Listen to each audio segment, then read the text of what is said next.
Hi everyone, thanks for joining me and welcome to a new feature on the channel which I'm going to call One Wednesday. What's it all about? Well, going forward as much as possible I want to keep my normal weekly Saturday videos as out in the field exploring and doing photography videos. But there are going to be times when I want to do other types of videos, maybe an editing video or a gear discussion or product review that doesn't really fit too well with an out in the field type situation, or maybe some other kind of topic that I think is worthy of discussion that doesn't fit as an out in the field discussion. And what I've decided to do is one Wednesday every month put out an extra video, and that's when I will cover those kinds of topics. And I'm starting off today with a combination of a product review, because I want to review these two new variable ND filters that I've been sent from K&F Concepts.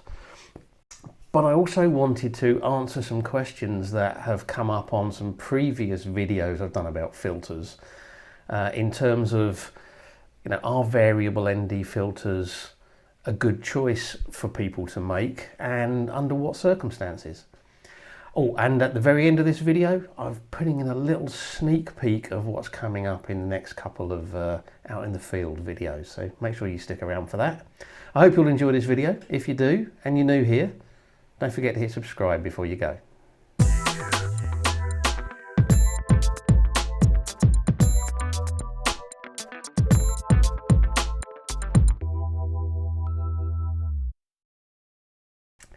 ND filters. They come in different shapes and sizes, but there are two basic versions. There's something like this, which is a fixed strength ND filter. This one is 6 stops. And they also come in variable strength, like this one. This particular one is an, I can never remember, it's ND2 to ND400, which is basically 1 stop to about 8.5 stops. And I reviewed this filter for photography last year sometime. I'll stick a link to that review video up there if you haven't seen it. And these ones that I've been sent through are also variable ND filters, but they have a much smaller range. So this one is ND8 to ND128. I'm just checking my notes. So that's 3 to 7 stops. This one is ND2 to ND32.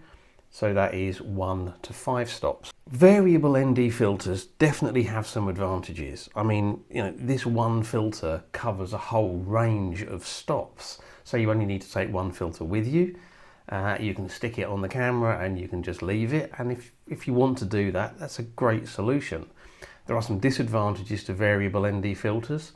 Wide angle and with too much stopping power, if you like, dialed in, you can get what's called the X cross shadow, or the X shadow, or the X mark, which is a darkening of parts of the scene caused by the fact that these are basically two circular polarizing filters back to back. And likewise, if you pair these up with a circular polarizer, you increase the chance of that happening. But they are a very convenient option for photography. But where they really come into their own is for video. And I think it's important to just consider the different purpose that ND filters serve in stills photography as opposed to video. Because in stills photography, we use an ND filter for creative effect. It's all about lengthening the exposure time to create a sense of movement or to smooth things out. So we might use it on a waterfall to get that sort of silky, streaky effect, or to blur moving clouds in the sky or flatten out a body of water. In video, they're used for a very different purpose. In video, they're actually used to control exposure. if you want to get the best possible, most natural looking movement in video, you need to follow what's called the 180-degree rule. And this says that for a given frame rate, you have to use a specific shutter speed. And it's basically double. So if you're shooting at 25 frames per second, you need to shoot at 1/50th of a second shutter speed. 30 frames per second, 1/60th of a second. 50 frames per second, 1/100th of a second. And of course, if you're restricting the shutter speed that you're going to use, and you need then to control exposure, your only option then is to actually control the amount of light coming into the lens, and that's where ND filters come in. Now, if you use a fixed strength ND filter like this, the chances are you're going to end up having to use a stronger filter than you really need, and then compensate for that either by changing the aperture, which you may not want to do because you may be using that for creative effect in the video, for depth of field, or by increasing the ISO, which again is not necessarily ideal because obviously as you increase ISO you degrade quality. Now, I use fixed ND filters on the little Pocket 2 for most of my video, and that's what I do. I use a stronger one than I need, and I increase the ISO because you can't change the aperture on the Pocket 2. And if I'm honest, there are times when I don't even do that. I just let the shutter speed go to whatever I need it to be for the scene, and that's the choice you sometimes have to make. I have to accept the fact that maybe, you know, the motion blur that you would expect to see in the video doesn't look as good as it could, but I'm just too busy with the photography and other things. You know, if you're doing everything, you have to make choices about what you do. But nevertheless, I do use ND filters on the Pocket 2, and I do use this variable ND filter when I shoot video on the Canon M50, which I sometimes do for B-roll when I want a longer focal length than I can get with the Pocket 2. And that's where this comes in really handy. Now, obviously I don't do that if I'm in the middle of actually doing photography, because I probably don't want this filter on. You know, I may want different filters, or I may not want any filters at all. But nevertheless, if I want to get some nice B-roll from the M50 with a longer focal length, I will quite often stick this on to get that nicest possible looking movement in the scene. As I said, you can use variable ND filters for photography, absolutely no problem with that. But to be honest, most of the time for stills photography, I prefer to use fixed strength ND filters like this 6-stop. I've got a 10-stop, and I may well get a 3-stop for this at some point, or my square filter system if I want to use grads. And I just find it generally a bit easier. I can use a circular polarizer with it as well without having to worry about that X shadow creeping in. But for video, this is definitely the right tool for the job. Now, as I said, this one is I'm just checking my notes because I can never remember how the strengths convert. This is 1 stop to 8.5 stops of light, depending upon how much you dial it in. So that's very convenient to stick on the camera for pretty much any light conditions that might come up. So what's the advantage of these ones, which cover a much, much smaller range?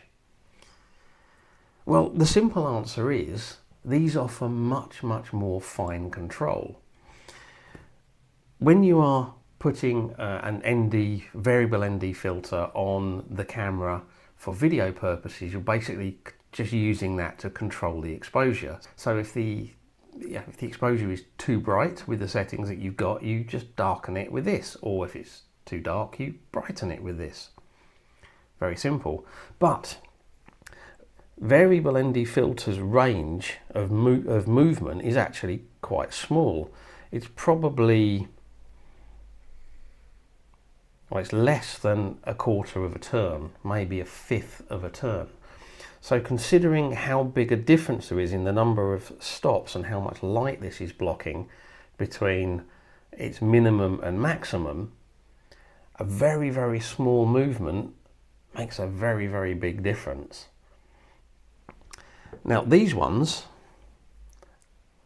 have the same amount of movement, about a fifth of a turn, but obviously the difference between minimum and maximum is much less. So you can actually make much, much more precise adjustments with this than you can do with this one. So that's where the advantage is for these. It's really about controllability. And in most situations for video, you don't need this kind of range. The light isn't changing that much in the scene. So these ones are a very good choice for video work. As I said, these are brand new ones that have just been sent through from K&F Concept, and as with all the K&F Concept stuff that comes through, they always come through, you know, very nicely packaged. There's nice boxes, and then they come. These particular ones come in a case like this that has a little catch on it and pops open. The filters themselves feel nice and solid. These are only 55mm filters, which works fine for my Canon M50 M series lenses. But they feel nice and solid. The glass on it looks good. I have done some tests on these, and I'm not seeing any problems with softening of an image if I use it for stills, and I'm not seeing any significant color cast. And a word on color cast: when it comes to stills photography, I don't worry too much about color cast because it's too easy to correct in post. But I don't like color cast in video because it's much harder to correct, and I can't really see anything significant in here that would bother me. One thing that I really do like on these compared to this one, and it was something I think I mentioned in the review of this one, is this one, the filter, the ring basically turns all the way. You can turn it 360 degrees. These ones actually have a stop, minimum and maximum stop position.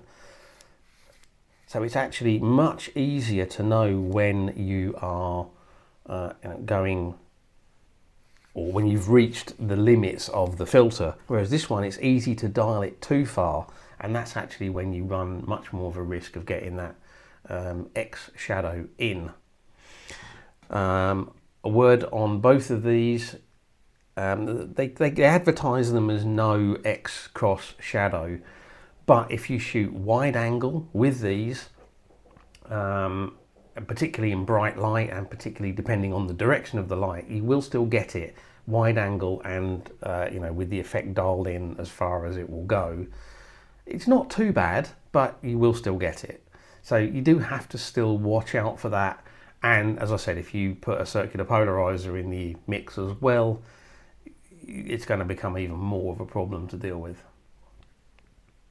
But these are some really nice filters, and you know, a very cost-effective way to get into variable ND filters. The K&F Concept stuff is very well priced, and seems to be very good quality. I've always been happy with the filters I've had from K&F Concept, whether they be variable, fixed ND, or even the square filters that I've had from them. And I said, the K&F Concept did send me these through to review, so I haven't paid for them, but I will be having them in my kit bag going forwards, probably instead of this one in most cases, for when I want to do B-roll photography on the Canon M50. So that's about it for this video, the first of the One Wednesday videos. So, you know, make a note in the diary. Last Wednesday of every month I'll be doing these.